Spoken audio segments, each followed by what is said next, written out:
যুদ্ধের গুড়া কখনো বিয়ে বাড়িতে নাচে না।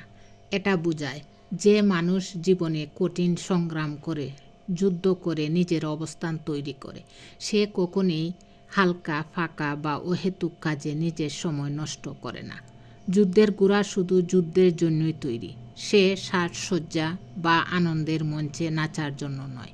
ঠিক তেমনি জীবনের যোদ্ধারা নিজেদের মর্যাদা ও লক্ষ্যকে গুরুত্ব দেয়। তারা সবার মন জুগাতে বা তুচ্ছ আনন্দে নিজেকে ছোট করে না। হ্যালো ভিউয়ার্স, আসসালামু আলাইকুম। সবাই কেমন আছেন? আশা করি আল্লাহর রহমতে সবাই ভালো আছেন। আমিও ভালো আছি। আজকে আরেকটি নতুন ভিডিও নিয়ে আপনাদের মাঝে চলে আসলাম। মানুষ কাদা এড়িয়ে চলে, কাদাকে ভয় পেয়ে নয়, বরং যাতে তার কাপড় নোংরা না হয়। আর কাদার একটা অহংকার থাকে, সে ভাবে মানুষ বুঝি তাকে ভয় পায়। ঠিক আমাদের সমাজেও এক শ্রেণীর মানুষ আছে, তাদের এড়িয়ে চললে তারা ভাবে লোকজন তাদেরকে ভয় পায়। আসলেও কি তাই? মোটেও না, বরং তাদের নোংরা আচরণগুলি আমাদের মনে লেগে না যায় সেজন্যই এড়িয়ে চলে। মানুষ কখন একা থাকার সিদ্ধান্ত নেয়?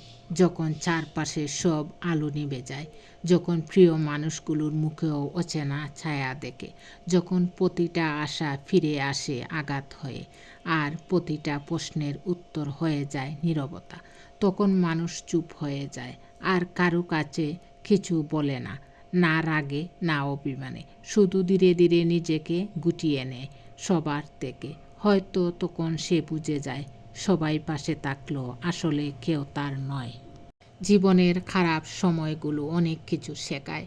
একা থাকতে শেখায়, সাহসী হতে শেখায়, ধৈর্যশীল হতে শেখায়, জীবনের মানে বুঝতে শেখায়, পরিস্থিতি মানিয়ে নিতে শেখায়, শক্তিশালী হতে শেখায়, মানুষ চিনতে শেখায়। অনেক সময় কঠোর পরিশ্রম করেও আমরা দ্রুত সফলতা পাই না। তখন মনে হয় সব বৃথা যাচ্ছে, কিন্তু আসলে সেই সময়টা আমাদের অভিজ্ঞতার শেকড় শক্ত করার সময়। সঠিক সময়ে ধৈর্য ধরে পরিশ্রম করে গেলে সফলতা একদিন ধরা দেবেই। পরিস্থিতি যেমনই হোক, সবসময় ইতিবাচক থাকার চেষ্টা করো। মন ভালো থাকলে সব ভালো। নিজেকে অন্যের সাথে তুলনা করা বন্ধ করো, কারণ তুমি নিজেই অনন্য। কখনো হাল ছেড়ে দিও না, শেষ বলে কিছু হয় না। কোনো বড় কাজের শুরুটা কোনো কিছু শেষ থেকেই শুরু হয়। খরগোশের মতো দৌড়াতে হবে এমন কোনো কথা নেই। কচ্ছপের মতো হলেও সম্মুখে এগোতে থাকো, কিন্তু কখনোই থেমে যেও না। যে কোনো লক্ষ্য প্রাপ্ত করতে চাইলে অসীম ধৈর্য ধারণ করতে হয়। জীবনের লড়াইটা অনেক কঠিন, কিন্তু তুমি তার চেয়েও অনেক বেশি শক্তিশালী। আজ হয়তো কঠিন, কিন্তু কালকের ভোরের আলো তোমার জন্যই অপেক্ষা করছে।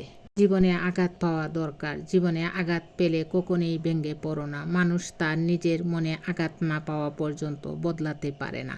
যে যত বেশি আঘাত পায় সে তত বেশি বদলায়।